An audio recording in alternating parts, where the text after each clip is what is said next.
Welcome to the Connectable podcast. The Connectable podcast starts in 3, 2, 1. Tonight, we do not have Deb here, and that's okay. I don't mind because I get to ask all my questions. And there you go. You know what I mean? It's just a selfish thing. Obviously, we love having Deb here, but you know, I'm excited to talk to this guy that we have in here tonight. He is a rapper, he's a singer, he's an artist. Josh Knight, what's going on, man? What's up, guys? Thanks for having me. What's up, Josh? It's cool whenever you meet another Josh. I think like there's like a connection. You know what I'm saying? Like I think there's a really cool thing when Josh is me. You wouldn't understand if you're not Josh. I'm sorry, I can't explain it to you, but yeah, I mean, it's like we're not trying to kick you out of the club, but you just don't belong in our club. You know what I mean? It's like you just don't belong with us. Yeah, it's just not. It's just not. Try on a Tuesday. There's a week. It's just a little more inclusive on Tuesdays, but yeah. But tonight, Friday night when we're recording. Not tonight. Yeah, no, not tonight. You know, it's funny though, man. You're actually the second Josh second guest we've had that had the first name Josh, and he said something kind of similar too. He's like, "Hey, man, I like your name. Hey, I like your name too." You know what I mean? We just had that connection, so it's gonna be a good episode tonight, man. But yeah, dude, I'm excited to have you on. You know, we like to start off the episodes with telling, because it's obviously called Connectable, and our whole goal is to have, get connected through relatable conversations. But we like to talk about how we're connected to our guests when we have someone on. And it's pretty simple. You and I just met for the first time about 5 minutes ago. Other than that, man, it's social media. We've been following each other on social media. And, it's been cool, man. You dropped your Simply Summer 21 project not too long ago. And you see, I had the orange light behind me, the campfire. Oh yeah, campfire glow, man. Yes. Hey, man. I listen. Nice. I listen. I appreciate that, man. That's awesome. Man. That's awesome. I want to hear about your background. Like, man, campfire. That was the single, right? That was kind of the one you pushed out early on. It was the one that the first one I pushed out early on. Like, there's some other ones that I'm thinking I might start pushing more, but that was definitely the first one. Yeah. That, caught fire, I started to push. So look, caught fire. I don't know if that was intended, but look at him. He can't help himself. I saw it. I just saw like it's right there. I got to do it. the bars just come out of you. So yeah, man. That's awesome, man. So, so tell me a little bit about yourself, man. Like, tell me where you grew up, how you kind of got into the music thing, and then how you decided this is what you want to do with your life. Yeah, man. Well, it's been a road for sure. I've told this so many times, and it's always like a little bit different every time I tell it. But the story is, I was born in Nigeria. Moved to the States, moved to Atlanta when I was 3. We moved to Nebraska after that, and then we moved to California when I was like 11 or 12. And I've always been kind of like musically inclined, but it wasn't until the last year of high school, until at this point. So I'm Nigerian, right? So my parents always like, school's number one, and they wanted me to be a doctor, right? Okay. So that had been kind of like what people had like kind of known of me, kind of, you know what I'm saying? Everything musical was kind of like in the background, what I did at home, like what I didn't really think was anything, you know what I'm saying? Sure. It wasn't until the last year of what's it called? High school. I was also a sports guy, you know what I'm saying? That's how I stayed busy. That was like my first outlet was sports. And it plays a big picture into like how I kind of like got into it later on. Cause last quarter of senior year, there's like, I'm not doing any sports really. And like I don't have my workout hours. So there was a piano teacher I had who somehow found out that I like could keep notes and things like that. She's like, I want you to do this. I want you to do choir, this quarter when you don't have stuff going on. I was like, okay, we'll see what happens. So it turns out I didn't have anything going on. I was like, all right, I told her I would do it. So I did it. And, I loved it. It was great. It was like my first time actually like doing that, you know what I'm saying? Then came time for like the senior walkout rally, right? That's like the big end of the year rally. All the seniors get their big last hurrah, da da da da da. And so there was tryouts for the national anthem. And like I said, up to this point, people just know me for school and sports. You know what I'm saying? That's all. Yeah. So I had a buddy actually on my football team who was thinking about doing the tryout, but only as a joke, right? He was only Yeah. going to do it and make it a big old joke. I Yeah. was like, that'd be cool and stuff. And, he was telling me about it right there, it was at the end of the school. He's like, I'm about to go do that. And I was like, something in me was just like, no, you Yeah. can't have it in like that. So like literally from that conversation, I like booked it to the tryouts. I was like, all right, I want to try it for the national anthem. Try it out, and I got it, right? So I do the walkout rally, and I go up and everything. Everyone's in the crowd, and they're like, what? Who's what? Josh, what? And so like only a couple people, like my best friend who I actually live with right now, and like maybe a couple other people knew I had any kind of music bone or whatever. So I go up there, I'm just like nervous as hell, like, Yeah. but I'm like, nah, I'll do my shit. So I do my shit, and no one boos and everything. That's like my first, like, I'm like, all right, cool. Like no one booed and everything. And like Yeah. everyone, I got a good like standing ovation and everything. And so that kind of like sparked like, okay, maybe I can do this, Going forward, like how I really like deeply got into it. I got into UCSB, right? Okay. And like I said, up to this point, it's been school and sports. And mainly football was like kind of what I wanted to do. My original plan was to like stay local. I wanted to try to walk on at Sac State. Okay. Or Davis. Davis was a big plan, but I didn't get into Davis. I applied to like 7 UCs. I didn't get anywhere except for UCSB, which was the last place I applied to. And I didn't even really want to go there because like I was still in that mindset of like, oh, maybe I'll go to med school. Maybe I should focus and hunker down. You know what I'm saying? Like, so I was like, Sure. I'll just go to Davis, do all that stuff. Yeah. But no, it didn't turn out that way. Universe had other cards. There I you get go. into UCSB, and there's no football team, so I can't even entertain that fact. I'm just like, oh wow. Yeah. So I'm just like, okay, well, maybe they have like some music shit. Maybe they have like an acapella team or something like that shit. Sure. And it turns out they had like a very, big like acapella, scene in that school. I was like, okay, well, since I don't have like that sports aspect anymore to kind of like drive and fuel me, like maybe this is the time, like see what's about this, you know what I'm saying? So, and since I did the walkout rally, I was like, okay, well, since I did the walkout rally national anthem, how about let's see if I can do the national anthem when I graduate from UCSB in 4 years. Let's just see. So, you know, I get to the UCS, I mean the acapella team. I got to try out.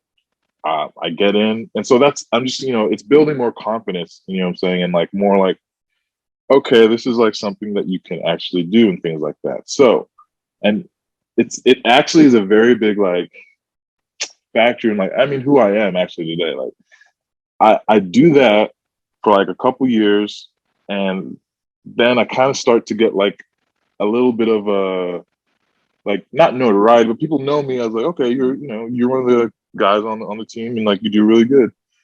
So at this point, like my dad again suggests that I should maybe try out um, a fraternity, and somebody else that I worked with who was on my acapella team. So I got a job through somebody else who was on my acapella team, and I met somebody who I was cool with there, and he said I should try out and see about fraternity life too. I didn't really think too much about it. I was just like, it's not really like me. I don't really know. Yeah. But I did actually win like a little bit of scholarship money from a fraternity on campus, and which was the same fraternity the guy was talking to me about. So I was like, well, let me check out this specific fraternity since they've already given me some kind of like help here. Let me check them out. And so I joined them. I figured out who they were and like what they stood for, and like I really liked their principles. So after I'm in, you know, I'm actually not even in. I'm kind of just like in the middle of like trying to like get in. Yeah. And so they have like these philanthropies, right? One of the big philanthropies is like it's basically a talent show, right? And the talent show, it's thrown by like the big sorority group on campus called Alpha Phi, and it's called the Alpha Male Competition. And you know, I'm usually like fly on the wall type of guy. You know what I'm saying? Like that's like I said, if you don't, it's usually just like do my own thing. Sure. So once I get in and like but like I get in, and the thing I liked about how because I was very authentic. I was like, hey, I'm in this acapella group. It's part of my life. Like, you know what I'm saying? Like, I still like, you know, kicking it with the guys and all that stuff. But like, I was still kind of figuring out like how I sat and like felt about being a musician and like how, you know, I felt about that. You know what I'm saying? Mm-hmm. So, and they didn't like everyone was very like, oh, that's awesome, dude. That's great. Like, you know, tell me more about that. So like, I felt more like, oh, wow, I can actually be myself around these people. You know what I'm saying? This is something like I hadn't even really touched until now. And like, everyone's like, you know, accepting of it. So more to that point, so this back to the show, everyone's like every fraternity usually picks one guy to go in and do something. I had like no intentions of even going, you know what I'm saying? Like I'm just cool doing my own stuff. Cool, I got some connections now. Cool. Yeah. They're like, no, Josh, we want you to do this. And I was like, no, I know I really don't have a choice. I don't really want to do this, but like I see what you're saying, guys. They're like, no, you got to do this. So I go. It's a big old event, and you know, they held this at Campbell Hall, which is like a big old like you can imagine a big old like bundt cake looking building. Oh, that's what Campbell Hall was at UCSB, and it held like 500 to 800 people. You know what I'm saying? That's a decent size, yeah. That's decent size. So, and I think, and you know, that's up to that point. That's like the biggest amount of people I would have ever been in front of and done anything with. Sure. So, yeah, the event comes, like I have one of my like cohort brothers. Yeah. Who was like in my class with me, like who joined the fraternity at the same time. I asked him if he could come on and do one of the songs with me. Because I was just gonna do a 2-song set. And then I also asked my acapella group if they could come on and do something with me as well too. Oh, nice. So I started off with my brother, and you know, he was beatboxing and all that stuff. And I think I did Lil Wayne's "How to Love." Do you know that song? Oh yeah. Nice. Yeah. Okay. So like very cool. I sang that, and like while he was beatboxing, you know what I'm saying? So and That's I cool. think like got a little crowd participation with that. So like yeah, that really like won them a little bit over. You know what I'm saying? Sure. Then I got my acapella bros on, and we did like what song did we do? I can't remember the song we did, but it was like one of my solos that I knew that I did really well on during shows and stuff like that. Yeah. And we did that, and just like crowd is rocking. It's like standing ovation like after, and it's like wow. It's packed. You know, it's a philanthropy event, so like the goal is to pack it out because the money's going for donations and things like that. So it's packed. Yeah. And like every single like all the group, like all the like Greek people are there, and then like all the big donors are there, and then like a lot of other like people on campus are there as well too. So it's like a very big mixed crowd of like people, you know what I'm saying? Sure. So after it's all done and everything, I'm like this is all like if like back to even like stuff that I just did at my house. Like I said, this is how it started. Like it was just stuff I would do at home. I didn't think anything of it until just like happenstance, like started doing things and just judging that reaction, you know what I'm saying? Mm-hmm.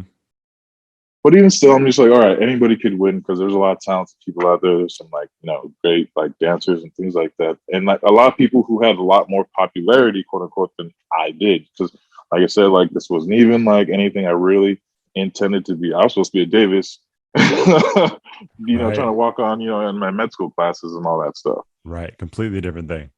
That's the exactly. So at the end of the night, you know, they're calling out the final people to call out like the third place and the second place. And I haven't called it at this point. I'm just like, all right, well, that was cool, guys. Da, da, da, da, da. I'm like, I am our winner. Yeah, blah, blah, blah. And then I'm just like, oh wow, well, like, What? God, this is Yeah. like not what I was expecting. You know what I'm saying? So It's crazy. I go on stage and like, I win the whole thing and everything. And like it's a really big like shift in like my perspective. Because I never really like thought it was something that like I don't know that I could actually do that made people like feel a way in this type of way. Because like growing up, everything I did was kind of like either for my parents or just for school, and never really anything that like I like chose to do on my own accord. You know what I'm saying? Like I was good at school, I did sports, but that was just kind of like to distract myself from like an excuse not to be home, basically. You know what I'm saying? Right. Because like it was very like strict Nigerian household and things like that. But this was like the first thing I had ever like chose out to venture out on my own to do that. You know, had this kind of effect on me and other people. So after that night, like, everyone's going back to the fraternity house and everything. And like, I'm going back just for a little bit because I have homework due the next day. I got work the next day. I'm supposed to like, so I stopped by the house and like, I always tell it, this is like the key point of it. Like my friend, Frank Conrad, he's drunk at this time, like, uh, obviously so. Yeah. So he's like, Yeah. dude, you love this shit. I was like, I know, man. He's like, you want to do this? I was like, yeah, but I'm probably just gonna be a doctor and all that. So he's like, no. And Frank is an artist himself. He likes to draw. I think right now he's an architect actually, or something like that along sorts. And he's like, I know, like you want to do this, and you just gotta do it. And like, I was like, maybe Frank, maybe. And whatever you say, Frank. Yeah, whatever you say, Frank. Whatever you say. And so I said what's up to everybody real quick. Went home and actually like I turned my phone off notifications because it was just blowing up. I was like, I have to do this homework. It's due tomorrow. Yeah. It's like due. It turns out I turned my phone off and I forgot to turn it back on, so I was late to work the next day. Oh. I was like, oh no! Like I was like 40 minutes late, and I get there and I explain to them everything. I was like, so basically, I went to a show last night and my phone was blowing up and I couldn't. I was like, this is the worst excuse ever. And they're like, we kind of feels good though, right? Kind of feels good. Like, they don't care, but yeah, it's like, but they had known. They're like, somebody had filled them in. They're like, we know. And congratulations. I was like, all right, cool, thanks. Yeah. So like, so people knew of me and things that I could do kind of after that event and things like that. And I still was not an artist at that point, you know what I'm saying? But after that, instance with Frank, it did stick in my head, and like there's a lot more dominoes that happened after the fact, like a lot. So like I think the next year, it's like about time for people to join the fraternity again. There's a guy who comes. He doesn't come to like any of the other days prior that you're supposed to come to if you really want to be there and meet everybody. Mm-hmm. Comes in like off just name. He knows somebody there. Our buddy Nico comes in, just meets everybody real quick. I don't even think I met him I don't even think I met him very, very like long. I think I had like a real quick conversation. He said he wanted to be something like, I remember he wanted to say, I want to be a music mogul. And like, that's what stuck out to me. So like after like it comes up and like we're talking about like, okay, well, who do we want, to like kind of help join and like represent us on campus and things like that. And like, so there's a real like deciphering stage and things like that. So he comes up, like his picture comes up and people are talking about him like, hey, well, he didn't come like all the days like everyone else. So it doesn't seem very fair and things like that. But I had a very good conversation with them, and just everyone was like saying, I don't know, yes, no. So it was kind of like 50-50 for him. Sure. But I was like, and like I said, flying a wall, I don't normally speak and things like that. But I was like, hey guys, I know I really haven't said much tonight, but this guy, like, I really like this guy.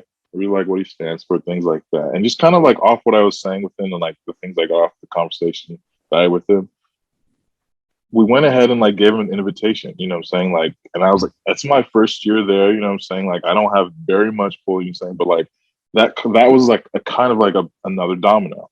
Sure. So that happens. And so he ends up getting in, like, you know, similar to how I got it. So the same at this time, I'm kind of like thinking, okay, I'm going to take this artist stuff more serious and things like that. Right. So my roommate had just introduced me to, he's actually from Sacramento, but we were in UCSB. Okay. I met him out there though. But he doesn't live here anymore, but it was just coincidence that, you know, he's from out here. Yeah. He introduced me to Acid Rap by Chance the Rapper. It was the first time I had ever listened to Chance the Rapper. Okay. And when I heard it, I was like, this is amazing stuff. Like, Yeah. how old is this guy? And like, I found yeah. out he was only like 2 years younger than me. I was like, no way, this guy is 2 years younger than me, making stuff like this. And I'm here just like, you know, so that like, that's like another thing that sparked. So after that, I wrote like my first song. Okay. And like I took it to my buddy who was in my a cappella group. I went to his apartment complex. Okay, I need help with this song. I just heard about this guy, Chance the Rapper. He makes awesome stuff. I wrote this song. Can you help me like fix it out and things like that? Because my buddy Mike, he's like, you know, he was an artist himself. Sure. And like, you know, had made songs and all that stuff. And I was like, I'm still trying to figure this out. So it was like one of the times I had stopped over to like we were working on the song and I was leaving. And I look downstairs and I see the guy who I had spoken up for, you know, to get into our fraternity. They're in the same apartment complex. So I stopped by. I'm like, hey, what's up, Matt? How you doing, bro? Just thought I'd say what's up. I was leaving here with my buddy up here just so I was working on a song. So I didn't know you lived here. So that's dope. Yeah. His roommate comes out. He says, hey, what's up, dude? I don't know if you know, but do you know any other artists out here? Because I'm trying to start like a label and things like that. So trying to find some musicians out here. So and his name was Roy. Okay. So Roy, that's actually how I, you know, started becoming an artist. Because Roy was like, okay, well, I'll help you get everything set up. I'll help you think of an artist name, like, and we'll get your email set up and things like that, and your Instagram profile. So that's how I actually got everything set up. And it was all like in that kind of like whirlpool of stuff. Another thing I seen was like he had a book. Roy had a book on the ground that said "Think and Grow Rich," which was a book that my dad had given me. So you know, I'm a big science guy, so I'm just seeing all of a sudden like, hey, maybe this is something to do. You know what I'm saying? Sure. So I think of the name Josh Knight. My real name is Josh Naquatra. It's my government. Okay. Yeah. Okay. But I thought of the name Josh Knight. The Knight is it's got some symbolism to it. So I was like, I want something that's like, you know, close to me, but like not too crazy. He's like, you need something that's like really kind of be memorable. Like it's like the greats have very like distinct names. It's like it's like John Legend. It's like Brian Knight. It's like you need something like. I was like, okay, I'll just pick Josh Knight, not because of McKnight, just and it sounds cool and it's reminiscent of like John Legend, which is like he's like a really big influence of my vocalistic style. Okay. But I was like, I'll be Josh Knight, and so he's like, okay, good, stick with that, and we'll go with that. So that's how you know I still got going. And Matt is actually a really big producer of mine. Like he's on a lot of my tracks. He produced a couple of tracks off Simply Summer, so we still work and things like that. So awesome. So that's kind of how like I got the ball rolling into becoming a full-fledged like artist and putting things out. You know, a lot of like domino events. You know, it's always like I always have to tell the whole story because it's not just like, oh, I just did it. You know what I'm saying? Yeah. It was not just like it was. You know, it was like a whole like teasing out and things like that. So. Well, and it sounds like multiple points. It wasn't even the direction that you were going to go. It's like, okay, I'm going to go right.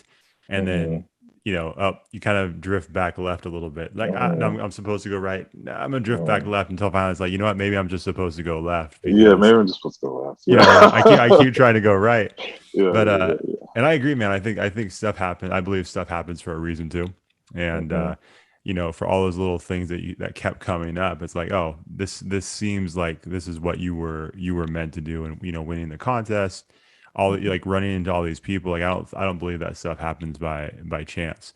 But so yeah, it's such a crazy story, man. And one of my questions for you was, and you touched on it a little bit, but I would love to hear a little bit more. Yeah.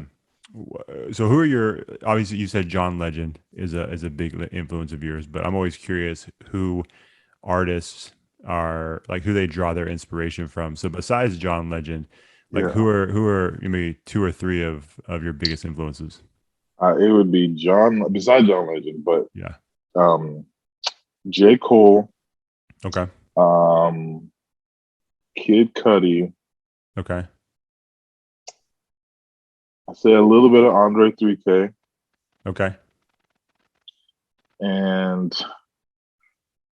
there's like I have a really big influence on, like, the groups like Boys to Men, Jagged Edge, Got because it. like it adds to like a lot of the layering and things that I do in there. I mean, that comes from the acapella and stuff too. So I think that's something that I add as well too, is just the layering and things like that. But Yeah. those would be the big ones. Kanye's in there, of course, but like, that's like I don't know, like everyone has their feeling, but Kanye is definitely like, he's in there for me. Like him and Cudi.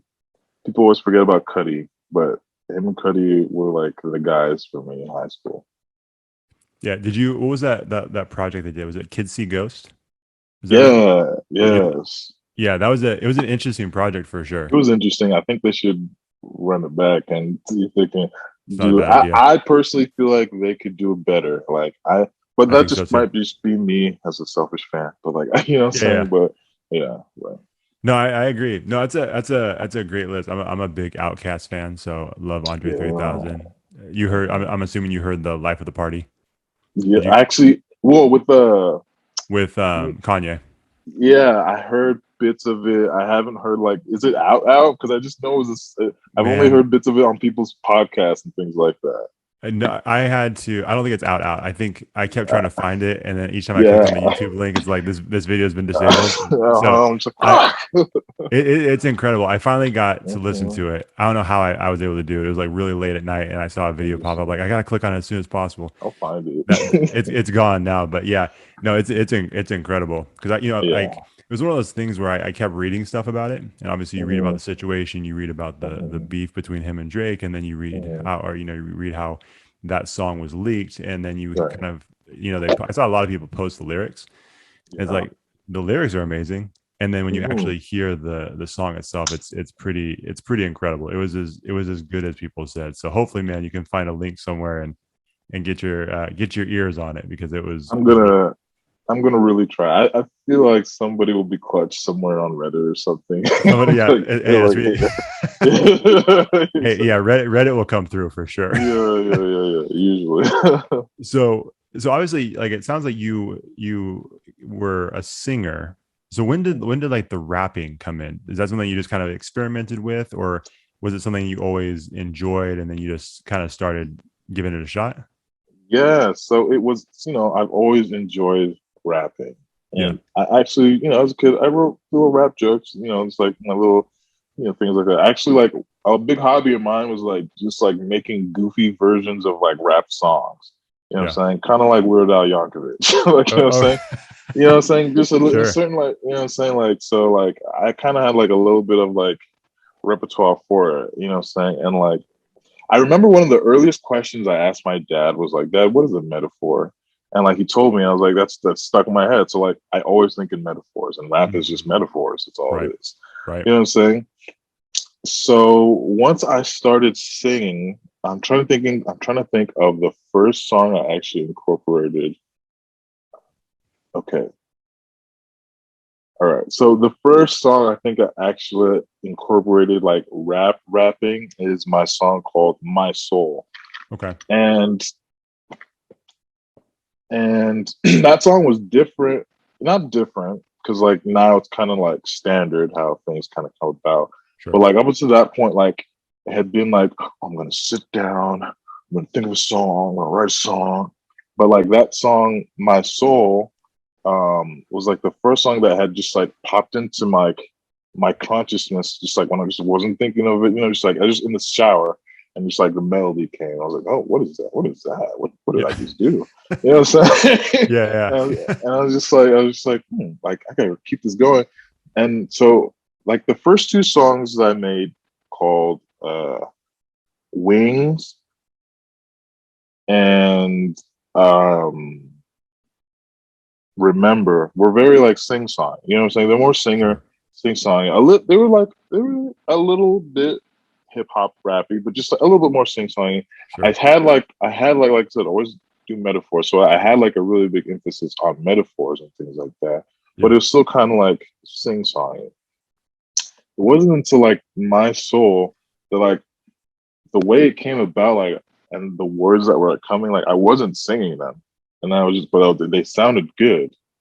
Like I was just like, maybe if I did more of this, like let's just see like how this comes out. And like I put it together, and like when I put it out, people loved it. And they were like, but like, what are you doing? Are you singing? Are you rapping? Are you like, what's going on? I'm like, I was like, I'm doing both. Yeah. You know what I'm saying? You know what I'm saying? So Yeah. it was like I think My Soul was like the first, because people told me like you're singing, it sounds a little aggressive, but like, you know what I'm saying? I was like, that's an interesting conversation. That's an interesting combo. Like you acknowledge that I'm singing, but like you saying it sounds like a little like aggressive in a way of like, and the song is not like, I still hear what they're saying, because it's like, it's very like punchy, and like, it's very like, because it came from like My Soul. That's why I called it My Soul. I was like, yo, Yeah. oh man, how does it even go? You can play it later, and you can probably see how it goes. But like the way I started it off is very like MC like, you know what I'm saying? Like, hey, listen to this. Like this is something that needs to be listened to. And like even the way like I delivered it was like, very like hip hop rappy in a way that I haven't done before. And so I kind of just like, and I kind of had like a sense. I was like, why like the thing that I didn't really necessarily want to be known for, like you're saying, was like, which is I think part of the reason I didn't even try to do music in the first place, because I didn't want to be known as just a singer, you know what I'm saying? And I thought like that was the box, you know what I'm saying? I thought I was like, yeah, I like singing, but like I just felt weird about being known like a singer, you know what I'm saying? Like, you know what I'm saying? So it's all like an evolution and things like that. And like when I found like this, I was like, hey, well, I guess I don't necessarily have to be just a singer or rapper. I mean, hence Drake was already there, you know what I'm saying? But like, even still, like, I don't know. Drake can sing, but he's not singing, you know what I'm saying? Sure. You know what I'm saying? In the way that, like, I guess I would say a John Legend sings, you know what I'm saying? It's a different which thing. Which is what I'm really combining, is like that John Legend stuff, that like voice man group stuff, the like kind of like vocalistic stuff with bars, like hip hop energy, what's it called, the metaphors, and putting it all together so it all makes sense, and you know what I'm saying, like and it sounds and feels good. So that's been like my whole thing, because music is always changing, and like I really wanted to be a change. Like I really wanted to be like a set of like new stuff that you maybe haven't been exposed to before. Which is like, Cuddy is probably a big influence, because he does that. He does that. He does the vocalistic, and like I do a lot of hums in my stuff. That comes from Cuddy. You know what I'm saying? Like that's Cuddy. Yeah, I can see that. You know what I'm saying? And even Andre, the way he like, say it fluctuates and things like that. Right. So like there's been blueprints and things like that. And I'm just like, well, how can I like make it my own and do it like differently and things like that? So I guess that's how it's like, it's always been there, but it wasn't until like I felt it naturally that I latched onto it. I'm like, okay, let me do this more now. You know what I'm saying? Yeah, that's interesting. Well, I thought it was interesting too what you said when, being put in a box. I feel like that's a struggle of maybe not a struggle, but it's something that's constantly on the mind of artists. Like they don't want to be put in a box. So if you come up as a singer and you get some notoriety as a singer, and then you start experimenting with some different sounds and with with rapping, and then people are like, oh, it's cool, but like what is going on here? Like you're supposed to sing, right? And then right, exactly. that's got to be a tough place. Like how do you handle that as an artist? As far as, I mean, obviously you want people to listen to your music. You want to, like, you have a probably a core group of fans that will kind of rock with you no matter what you do, but at the same time you also want to be genuine and true to yourself. And so if you want to go a different direction, or if you want to try something, they may not, they may not buy into it, but you still have to, like I said, be true to yourselves. Like how do you find the balance between those two things? Yes, I think uh it's always something you're tweaking. That's one thing that I found. Like there's never been like, oh, this is it and you got it. No, Sure. It's always like something that like you're tweaking, and it's definitely a balancing act, because you can't just like do stuff you think sounds good, because you know then it's just like it's really pigeonholed to like a very specific you. You know what I'm saying? Right. And like the thing for music, it's supposed to like serve others as well too. Right. So one thing I do is I really try to do a very good, as much as I can, job of like kind of equal parts stuff I like and equal parts stuff I think other people may like. You know what I'm saying? Sure. And it's always something that I think I can do better at, like always. Sure. All my projects, everything I do is just testing. Like I think that's how I see it. It's just testing. Like, That's you know what I'm saying? Like that's how I see everything. It's just testing. That's just a sample. That's just a sample for what's coming next. That's just, you know what I'm saying? And I'm always taking in feedback. And if people are like, oh, well, this is better than your last stuff. I'm like, well, great. Then you're gonna love my next stuff. You know what I'm saying? That's such a good point, because I feel, sorry, not to interrupt you, but I feel like No that worries. happens. Well, I mean, if you look at, I feel like that's something that's come up a lot with. You brought up Drake earlier. Obviously, he just released his album. I mean, when this episode drops, it will be, I think, maybe a week ago, 2 weeks ago. Yeah.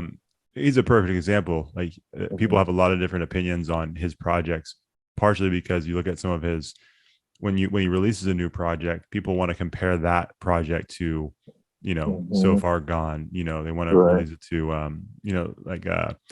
Nothing Was the Same. Whatever. Pick a project. They want to compare it to his previous works.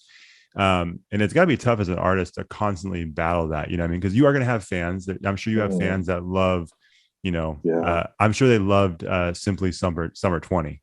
And then when 21 came out, they're like, yeah, it's cool.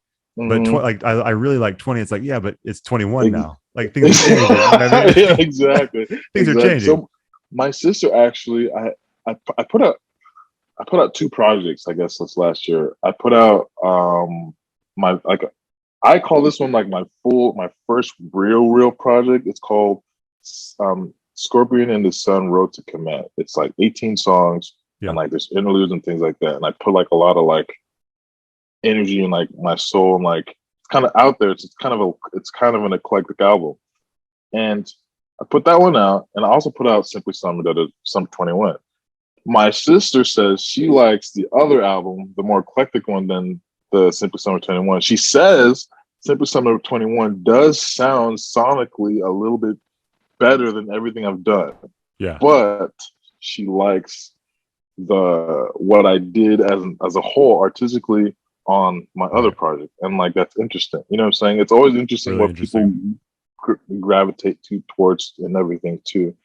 But yeah, that's a great point. Like some people say that, like, just even like recently I had a phone call with my buddy Gratian, and he was telling me, hey, I really do like more of your like sing song stuff, the stuff that you're singing. So maybe incorporate that more and into some future stuff, which I took that advice And like I tried to incorporate that into Simply Summer 21 and things like that.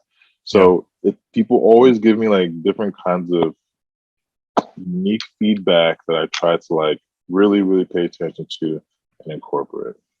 Yeah, well, I imagine some of it has to do with like the direction you go with the sound, and obviously the lyrics depends on where you're at in like your season of life too, right? Because you might be in a season of life where creatively it might be hard to communicate what you want to communicate by singing. Like you might be like in that space where, hey, the best way for me to communicate this to my audience and get this music out is through rapping.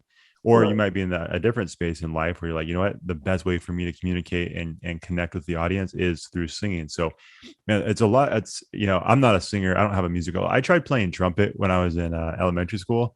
And here's the deal. I tell people this all the time. The reason I tried to do trumpet is my friends were doing band. They were doing like the clarinet and stuff. I'm like, yeah, I see a lot of silver. I see a lot of buttons. That's too complicated. I saw the trumpet had 3 buttons on top. 3 buttons. Like, I can do that. Simple. No worries. It was awful. My family's like, ooh, what is that sound coming from his bedroom? It was terrible, man. Oh my goodness. So it's like, I like listening to people who are good at music. So, but like the whole idea of being an artist, being someone who's creative, it just fascinates me, man. Like the whole process, the mindset, what goes into it. So like, let me ask you this, because I hear, podcasts and interviews with artists, whether they're rappers, singers, or, any kind of musician, they talk about their process. So for you, what does your process look like? Do you have to be in the studio to write? Do you write on like a pad of paper with a pen? Do you use a voice note and just kind of like, speak things into the phone whenever it pops up? Do you have to be outside amongst people and like in the midst of that energy? Like, what is your ideal space to be creative? So one thing that I like, at least in this stage of my career, is I'm still like fine tuning what I call my process. It's always like, evolving a little bit. Like I have like my bare bones skeleton of like what normally happens, but I'm always giving myself room for other kinds of inspiration and ways of making art differently. Like just alone on Simply Summer 21, I'd had those songs were all created differently. Like every song had a little bit of a different process. But mainly, I have like my own recording equipment. And I usually there's like a remote on my phone that can control my iHome. And so I can have a mouse basically here and like control my Logic and things like that. And I know like rudimentary Logic and things like that. I set myself up, have basic mix and things like that. So like I do a lot of stuff in my house. Like I think 90% of everything is done in my house. You know what I'm saying? Now, that's just how I'd like to do it. And so what I'm figuring out now though is there is a slight noticeable difference if you can find like a high quality studio to get into.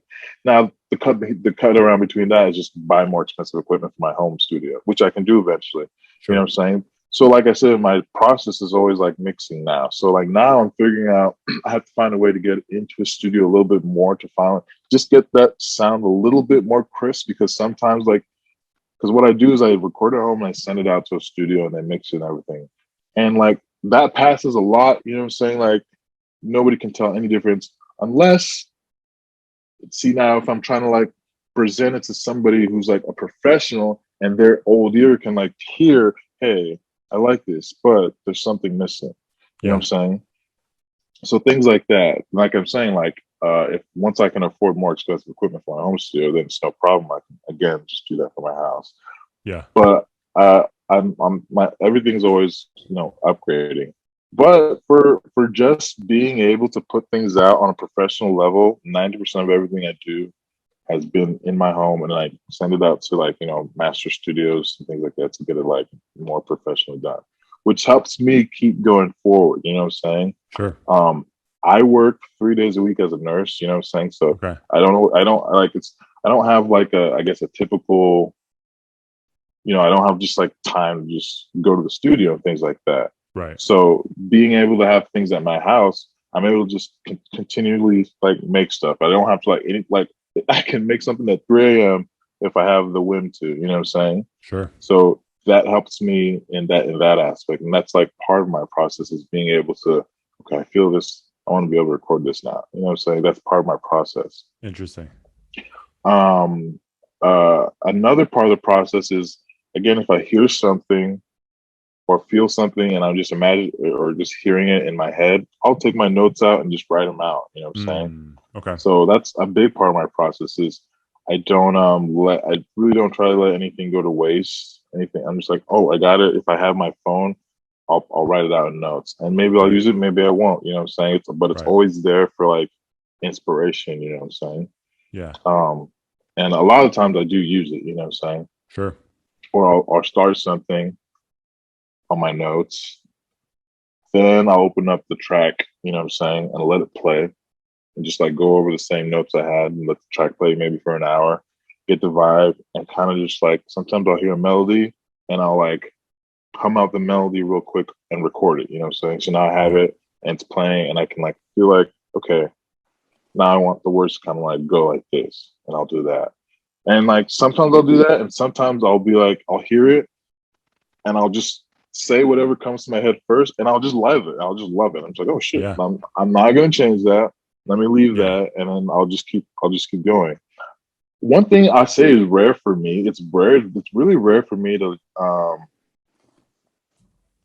like write a whole like a whole song words without hearing like, you know, without like hearing the music first. You know what I'm saying? I know some people are able to just like write melodies and songs and things like that, and then like, okay, this is a song, now play it. You know what I'm saying? Right.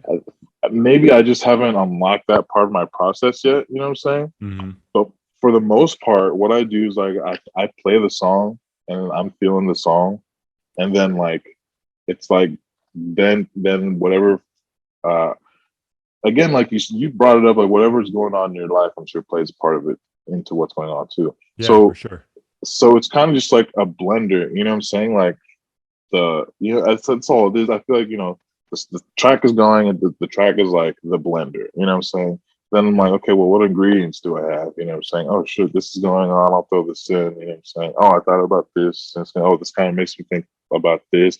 Maybe I haven't necessarily been through this situation, but this song is reminding me of a different song that I was talking about, a similar situation that I can relate to. You know what I'm saying? Maybe how can I tell my story? Or if I felt like I was going through that, how would I feel? You know what I'm saying?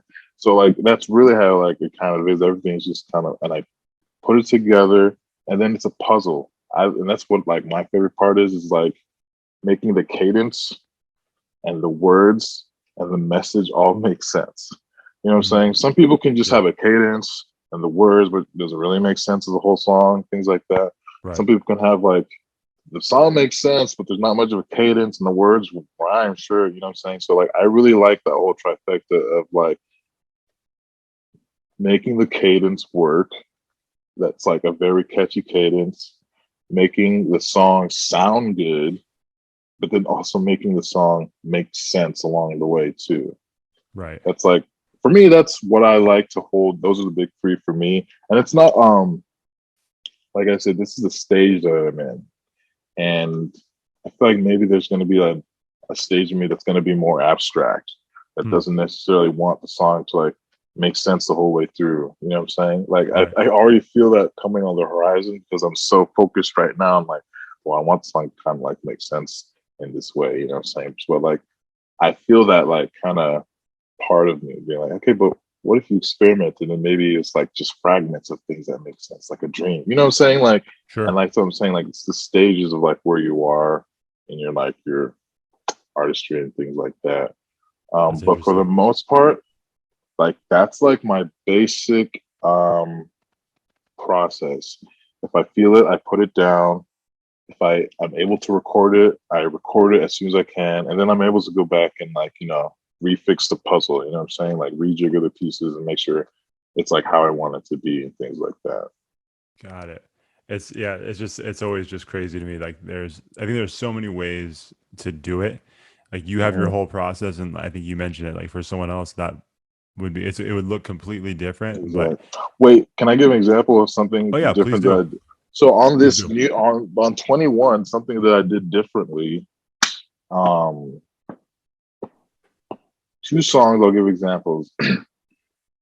Something I did differently on one song called Starman.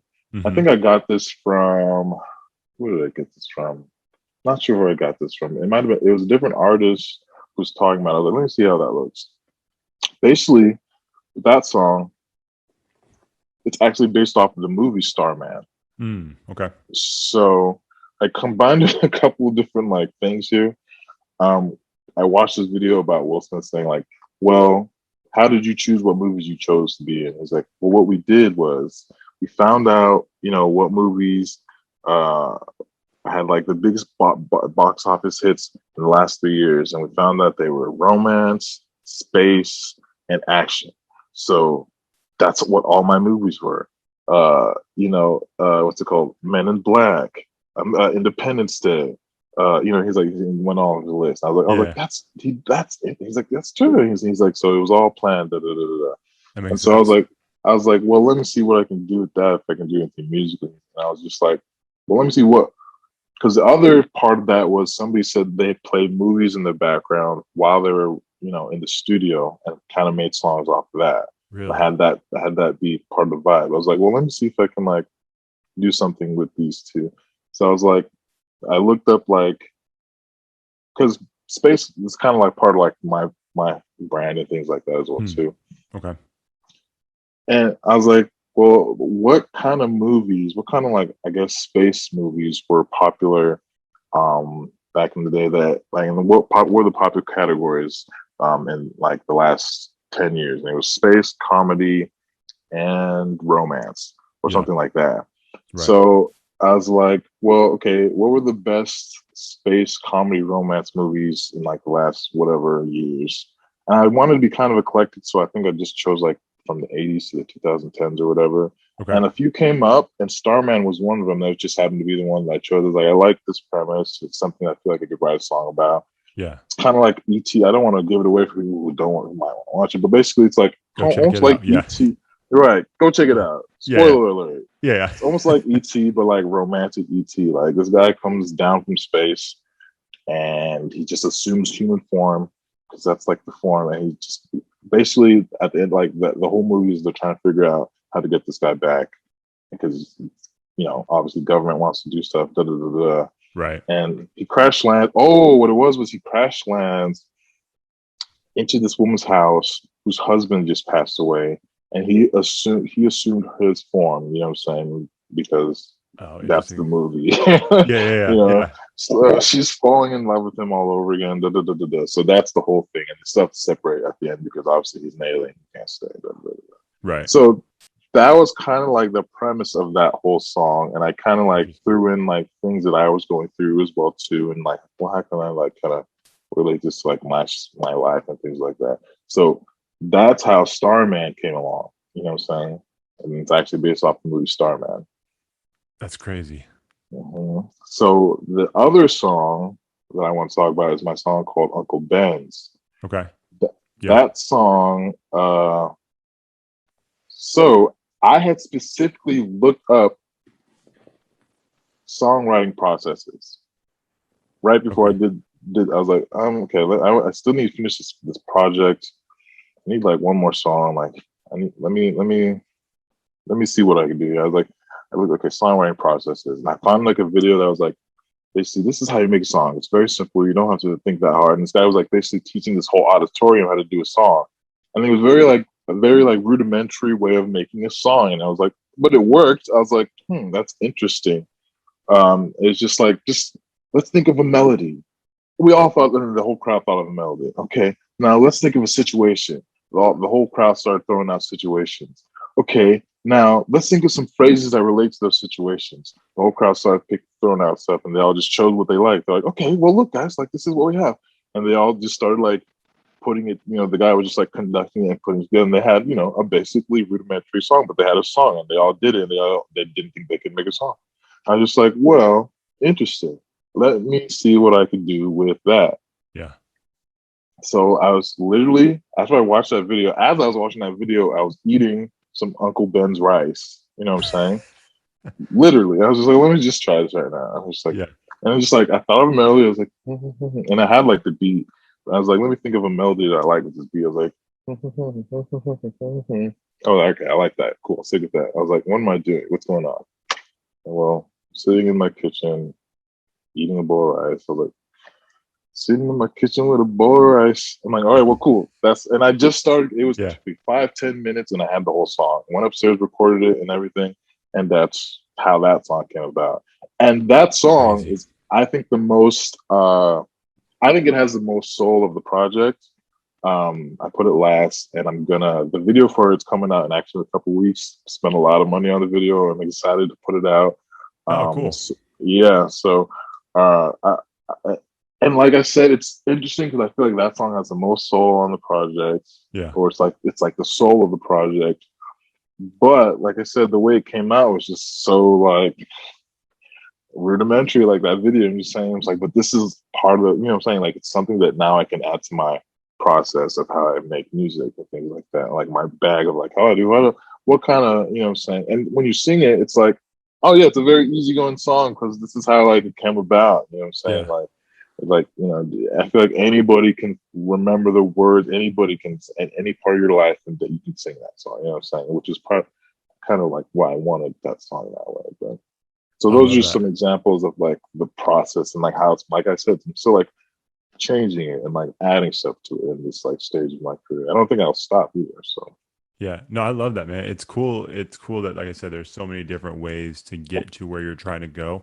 And sometimes it mm, comes out of nowhere. Like I said, or like you said, you're just sitting there, eating lunch or dinner. And all of a mm-hmm, sudden, a little while later, you have this whole song based off of yeah, that. And I, yeah. I was gonna say too, man, I always enjoy hearing these stories, and like I've watched, like, I don't know if you're familiar with John Bellion. Um, Yeah, dude. So John, I really he's loved his awesome. music when I heard it. I found him in college. Like, yo, this is great music, man. Yeah. Well, you know what I love about his music so much is I actually saw some of his videos before I heard his music, and then you watch him Mm, creating, and it just adds a different element to the song. So I'm excited, man, that now that we've had this conversation, and I've heard the story about Starman, I've heard the story about um Uncle Ben, I can go back and listen, and I feel like when I listen to those songs now, it's gonna hit differently, you know what I mean? Because yeah. I have some insight into what went into making that song. So I'm Mhm. just, yeah, I'm a, even though, like I said, I have no musical talent in my body, Yeah, I enjoy seeing the creative process. Like, I think it's a cool thing. it's Let awesome. me ask you this, man, kind of taking a little bit of a different direction. I wanted to get your thoughts on this. So if you had the opportunity, and I don't know if this is the same person, maybe it's two different people, but if you had Mhm. the opportunity to get any feature you wanted for one of your songs, who would it be? And then if you could feature on anybody's song, who would you want to feature on?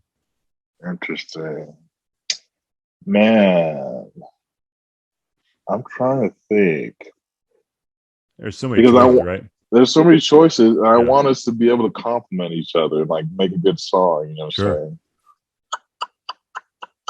The two right now that I'm thinking of, I can't like decide right now between them who I would want a feature from would either be J. Cole or St. John. Oh, Those two. okay. You Yeah, yeah, know what yeah. I'm saying? And then who I would want to feature on the most? That's a good question. Hmm. Because I feel like I mean, you're the artist, but I feel like those two things are very different, right? Like It's a little being bit different. Yeah. it's a different thing. Because I feel like, and correct me if I'm wrong, but I feel like sometimes when someone's featured on someone else's song, like they just go for it. You know what I mean? Like they may be an incredible Yeah. artist, but like it's like Hmm. they have, it's almost like the mentality is like, hey, I have one shot, I have this one feature Exactly. on this one song, I've got Yeah, to yeah, just yeah. give 110% and just like basically lose my mind for Right. a few That's bars. what You know what I'm I mean? thinking. I was like, because I was like, who would I want? Because it would have, it's like an honor to be there with them Right, featuring. You know what I'm saying? right, So I'm just like, right. man, honestly, man, I'm thinking Nas or Jay-Z. Ooh, that would be awesome. Those would be awesome people Those are to like great feature choices. for. Or Yeah, John Legend. yeah. You know what I'm saying? Those are all those great three, but choices. you know what I'm saying? I think those would be the ones who's like, oh, okay, yeah, I gotta step up for you guys. Yeah. Yeah. Yeah. Hey man, well, Uh, hey, that last Nos project was pretty good. it was good, I man. really enjoyed that. Yeah. I think it's I think it's being slept on, but hey, you know, Well, I'm a big Lauryn Hill fan too. So when hey, sometimes it sounds bad, but sometimes like over the last however many years, you see her, something like of hers pop up, and you're like, ugh. It's just not miseducation, right? Like that's what you compare it to.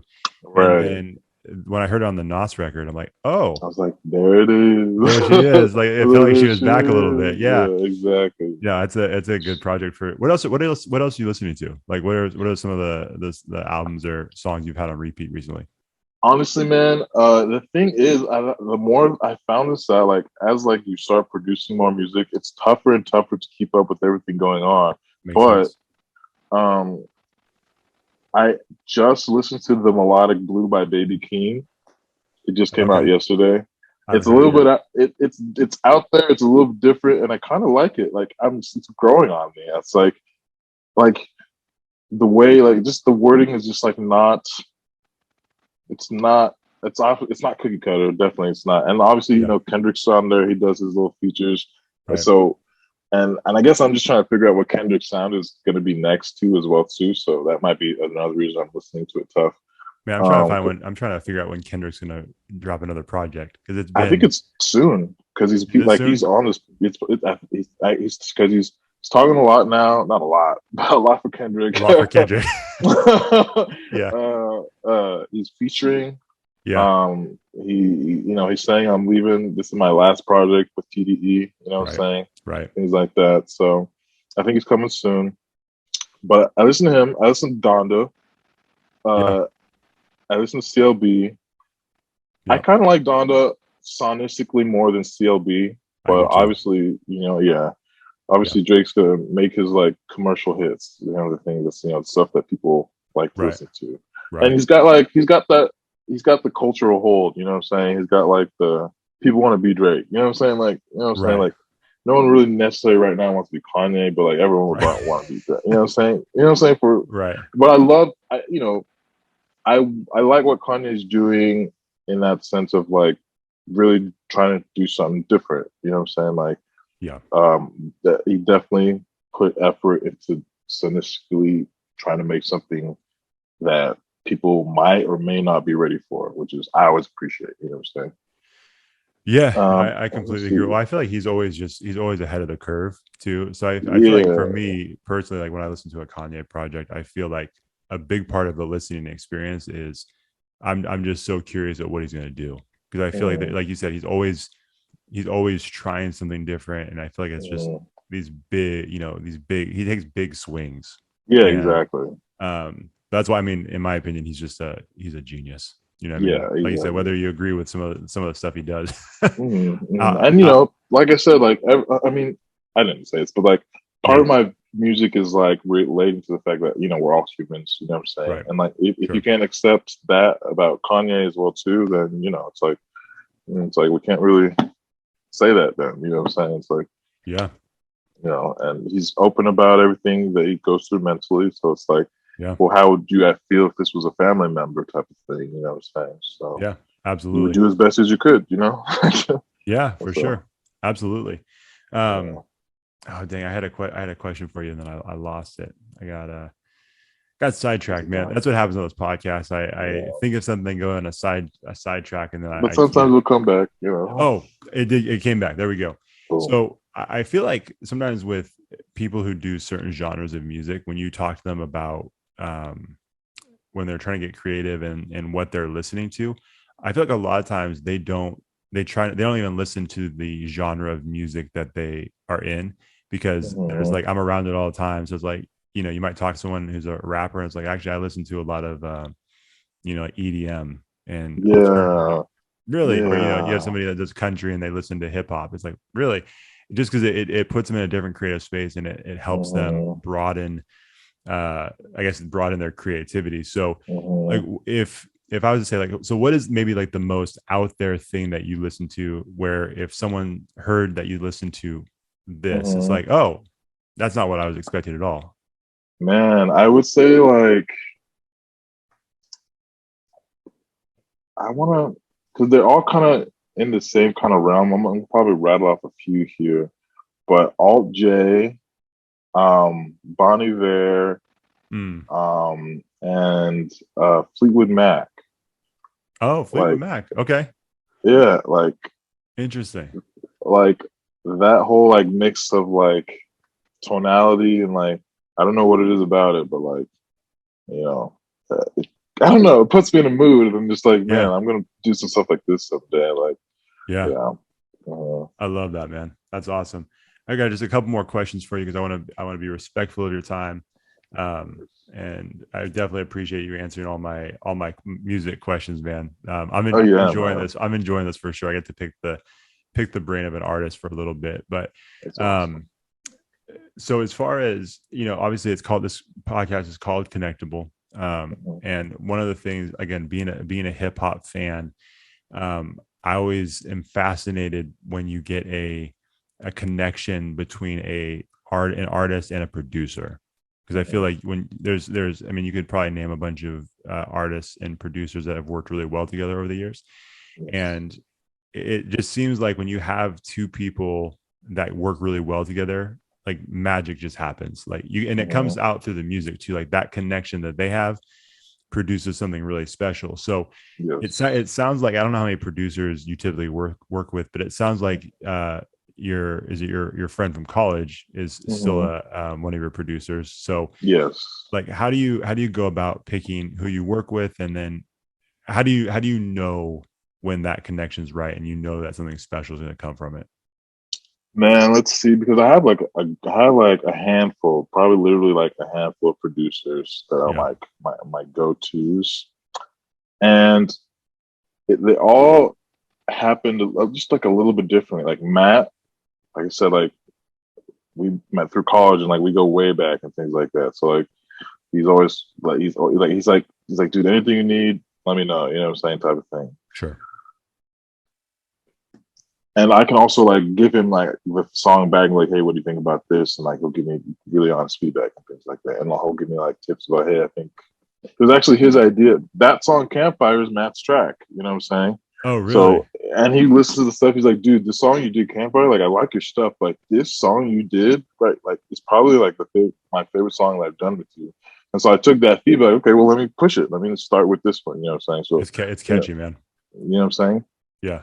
So that's Matt. I have another producer who I've never met in face because he lives in France, but No we met way. through Instagram 4 years ago. I found his music. He liked my stuff. We talked through Instagram, FaceTime one time. He's like, "Yeah, dude, let's work." And he'll send me packs and things like that. You know, Yeah. sometimes I'll buy them. Sometimes I'll just send them for free. But it's like off that strength of relationship. You know what I'm saying? And like it's France, so like it's a connection out there too. You know what I'm saying?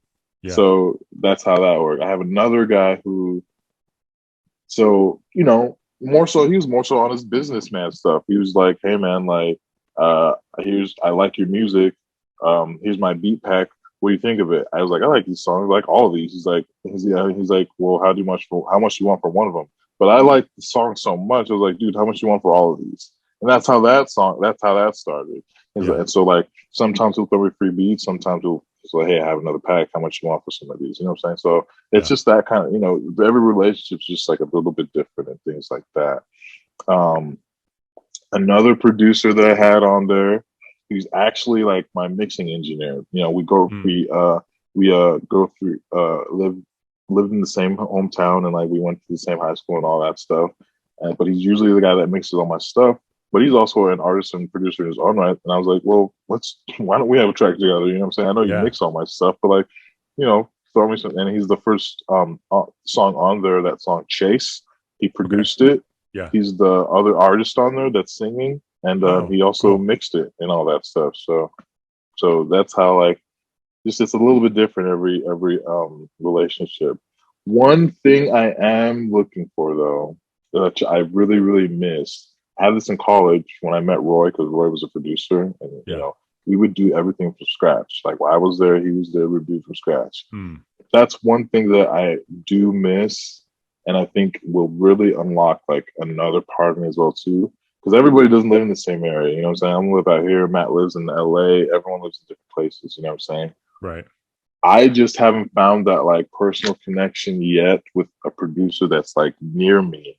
You know what I'm saying? Like, yo, this guy, we're on the same wavelength. You know what I'm saying? We can talk and things like without egos. Because, you know, that's another thing is an artist, sometimes there's egos involved and things like that and different like relationships you don't want to like mess with. You're like, okay, well, if you're already dealing with all that, then I don't think it's best. Let's just, you know, keep it cordial, things like that. Yeah. So I just haven't quite found yet that like side producer like a 40 that, you know, Drake has, you know what I'm saying? Right. You know what I'm saying? That I would, you know, can make something from scratch. And that's like something that I've really, really been looking for. And I just like I said, everything's you timing of the universe.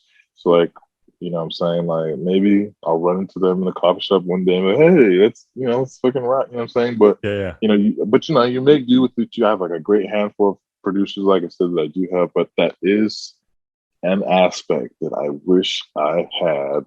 I just don't have quite yet. That like guy that I can cook from scratch with, right there. You know what I'm saying? Oh, that makes a ton of sense. I mean, obviously it's completely different things, but I mean, we used to do, you know, before the pandemic and all that, we were recording a podcast in person. So like, you know, we would be sitting in front of each other having this conversation. Right. It's a completely different thing. Like this is awesome because, you know, to your point, you can connect with someone in France. Like we've connected with people across the country that we would have never been able to, you know, fly over here and have them sit in front of us. Exactly. But, you know, you still can't replicate, like the Zoom thing, you can't replicate the face-to-face interaction sitting there across the desk from the other person. And so, yeah, I have no doubt, man, when you find that person, it's gonna be a game changer for sure. It's gonna definitely elevate it. So, man, that's exciting. So let me ask you one last question, and then I have our final question. But, so live performances, like you obviously did the talent show, you did some live performances early on. Do you really like, do you love live performances? Is it like a big part of what you do? And then how do you, you know, prepare for those? Yes. So I love like actually performing the song and like making sure I hit the notes and things like that. That's like, I really love that. You know, that's my base. That's like where it came from and things like that. It's like performing. Yeah. Now, there is the professional side of me who realizes that, hey, if you want longevity, you don't necessarily want to be performing all the time because that does put wear and tear on your vocals. And I've learned from people like Russ and things like that who says, hey, I make more money off sitting on my house and making songs than I do performing. But hey, maybe Russ doesn't necessarily like performing all that much. You know what I'm saying? Sure. That's also things you want to think about. Drake, I feel like Drake loves performing. You know what I'm saying? Drake's a showman. You know what I'm saying? Sure. Like Drake doesn't care. He'll do everything. Right. And so that's something that I also, you know, balance as well too, because I do love performing, but like I said, just thinking about the future, it's always like a balancing act that I just haven't got to yet, just because like with everything now, like there's not even like a steady performing loop, you know what I'm saying? So any kind of performing right now is great, you know what I'm saying? It's awesome right now. Any kind of performing, awesome. Yeah. But then when things start to get normal and like, I also don't want that to be like the sole way I have to do it. Now, I think there's other ways like I'd be able to get around it, like maybe like virtual performances and things like that. Things that don't necessarily take as much toll on my body and things like that, which is people are being more accepting of now. And just like with the way technology is going, there's going to be like NFT spaces and things like that. You can do things, have performances like that. I'm just like, okay, so there is a way that like you can actually maybe do this more and not put a wear on your body. Right. And like that's my only thing about performing is like any performance sport or whatever, you've got to, you know, be aware of the wear and tear. But that's the only thing. Like that's the only thing but I love performing, you know what I'm saying? Like I love being able to put on the show and like show people, hey, like everything that you heard, like this is what also sounds like live, you know what I'm saying? Yeah.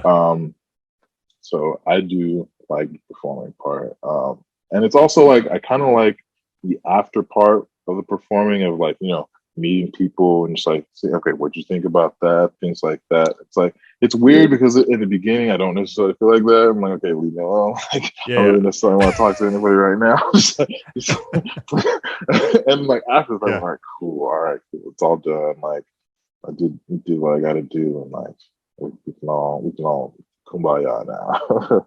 Yeah. No, I think that's awesome, man. Well, and like I said, we keep going back to this idea of connection, but I mean, music is just an incredible connector, and then obviously a live show um, is an amazing connector of people too, because you have all the people in the audience who feel like they're a part of this huge thing. They feel like they're a part of this special moment, and then they get connected to each other. They feel like they're connected to the artist in a closer way than just listening to the album, on their phone or in their car. And so yeah, I think that makes a lot of sense. And but like you said, it's tough right now because those live performances are few and far between. So it's something I think a lot of people have missed recently, for sure.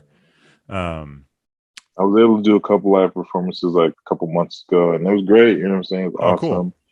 Cool. But then I think like again, everything's kind of tapering down again, and so they haven't had their open stuff again. So I'll just have to wait until I see the next performances and things like that. Yeah. What's your sorry, I keep getting sidetracked. This will be my last question before I get to the No final worries, question. No worries. So off your most recent project, what's your favorite song to perform live? So I do love performing Campfire live. I was gonna say I feel like that would get the people going a little bit. That one and Uncle Ben's, like those are I really love performing like those two live. Like I don't like they're really big energy songs.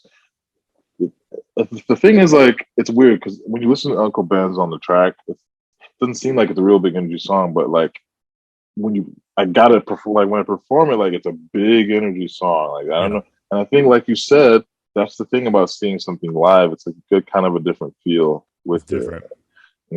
Like it wouldn't come across if I tried to sing it all chill song. It would not come across as it should, as the song should, unless I'm giving it that energy in that performance.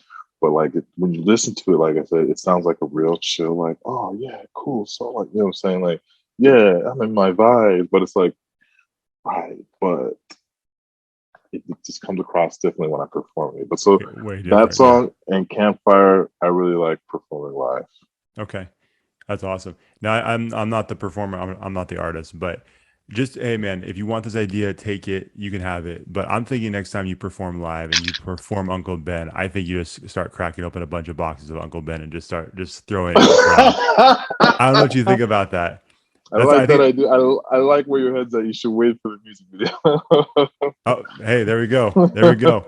Yeah, I think because you see people with like squirt guns and stuff like that, like super soakers at concerts, like that's cool. But if I saw someone with like a box of Uncle Ben and just chucked it into the crowd, rice, I'm like, oh my god, they're not gonna forget that. You know what I mean? No. So, like I said, I think I might steal that, man. Thank you. Yeah, please do. That's all yours. Take credit. I will point people back to this moment right here, though, and say, yeah, I was gonna say this is from Josh Takimoto. That's right. Yeah, I'll say inspired. Actually, you may not want to do that because that might get you in some trouble. I mean, if you the Japanese thing, they may think it's like a, you know what I'm saying? It's like, right, hey, you know what I mean? Who do you think you are? I'm like, okay, I'm sorry. I won't take it that way, but I see what you're saying. Yeah. Yeah, I'm just trying to help you out, man. He said I could do it. Don't worry. Yeah, he said it's all good. It's not a racist thing. I get that. No. That's awesome, man. Hey, so this has been fun, man. But I want to ask you this last question that we ask everybody at the end of the show. We want to help people not only get connected to you, we want to help you get connected to our audience, but we also want to hear from you and get an idea of who you think we should be connected with. So we call it a connection suggestion. It could be a brand, an organization, it could be a restaurant, it could be another artist or a person. Just tell us someone who you feel like our audience should know and be connected with. Let me see, because there are some people I get some like insight from on my YouTube. Oh, okay. And let me just see if I can.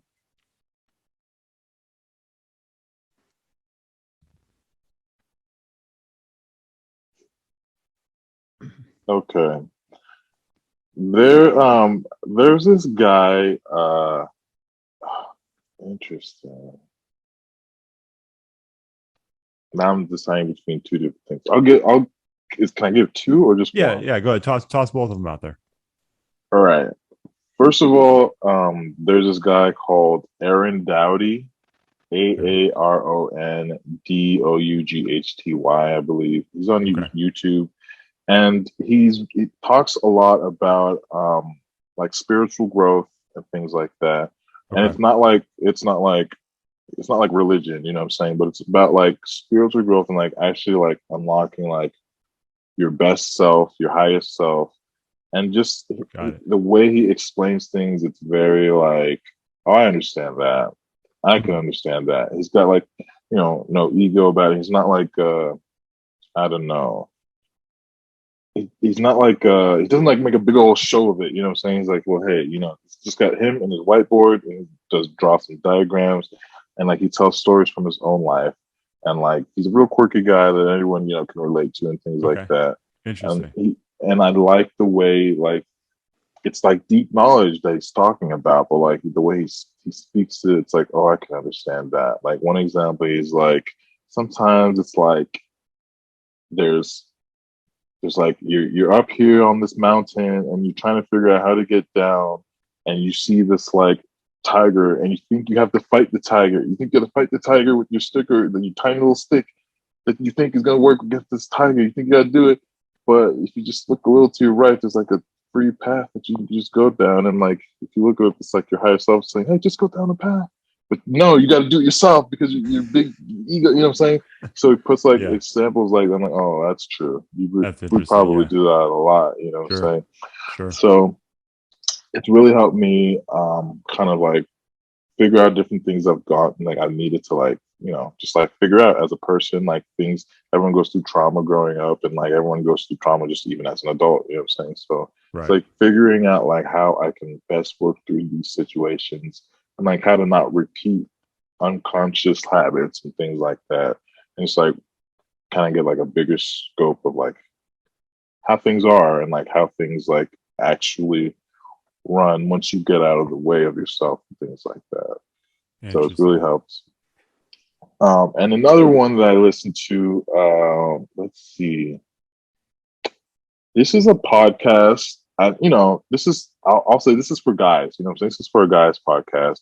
Okay. Anything like guy related, like, because there's just some things that like I don't know, like as a Nigerian growing. This is probably why I related to because one of the hosts is a Nigerian guy, but like just Oh, cool. certain things I didn't feel like I could actually like get from my dad, just because he didn't have like the same kind of like growing up experience that I did, very different growing up experience, you know what I'm saying? So Sure. certain things I was just like, I don't have any uncles really nearby either, close enough to really ask about things like that as well. So this podcast is called the Roommates Podcast. Okay. And the guys, they do a good job of having guests on, males, women who speak of just like the modern day, like male kind of like, I don't know, struggle, but like whatever it is, the male situation is now. They do a good job of like bringing it like into light and like talking about like, well, just certain things you could be changing and doing to actually like get yourself going, like basically finding your purpose and like, and like making sure you're doing what you need to do and like you're thinking about what you need to think about instead of distractions, instead of like what like society says is like what you need to think about as a male, you know what I'm saying? So, or like, just like, I'm trying to think of an example that they had.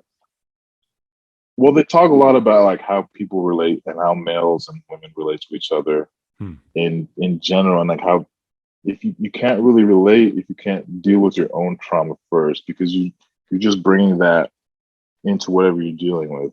So they really talk a lot about like fixing yourself first, doing what you need to do first, the work you need to do on yourself first to make sure you're again your best self, so you can actually come across and attract kind of like that best person as well too. So again, this is more so of just like kind of like how you can like carry yourself as a male into this today's society, which is like Awesome. really helpful.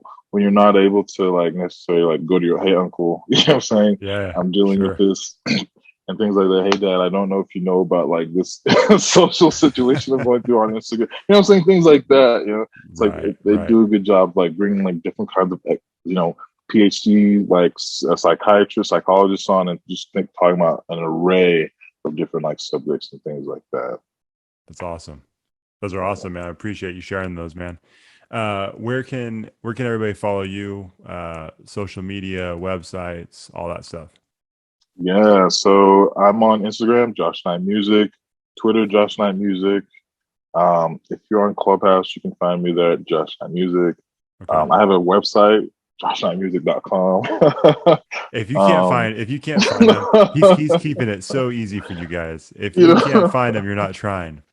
I'm just saying, I just try to keep it all together. But that's smart. Yeah, most places, if you type in Josh Knight Music, you can find me. And yeah, say what's up. We can have some chats in the DMs. Let me know what anime you guys are watching. I don't watch too much, but if you're watching My Hero Academia, let me know because I'm on that one tough. There you go. So awesome, perfect. And make sure you guys check out all his music, but specifically, Simply Summer 21. It's especially with the last month of summer. It's still hot outside. Listen to it because you're gonna enjoy it for sure. So, Josh, man, this has been a lot of fun. I appreciate you taking some time to talk to us. And hey, man, good luck with everything that you got coming up. Awesome, man. Thank you so much again for having me. I said, this was an awesome conversation. I appreciate your questions. They were very, very engaging. Brought me back to some places and things like that. So I would love to do it again, even just to chill, hang out, whatever. Whenever it's cool to meet up again in person or whatever. It'd be awesome, dude. You're great. I enjoyed everything tonight. So thanks, man. I appreciate that, Deb. If you're listening, just know that this guest thought I was pretty cool, even though you don't. That's fine. You hear that? You hear that, Deb? I like him. Yeah, even if you don't, Deb, it's fine. Yeah, even if you don't. Hey, man. Well, thank you so much, and we'll talk to you later, okay? Sounds good, bro. Thanks for having me. Thanks for watching the show. If you enjoyed that episode, make sure you like it, share it, and hit the subscribe button to get a new episode every week. We'll see you next time on the Connectable Podcast.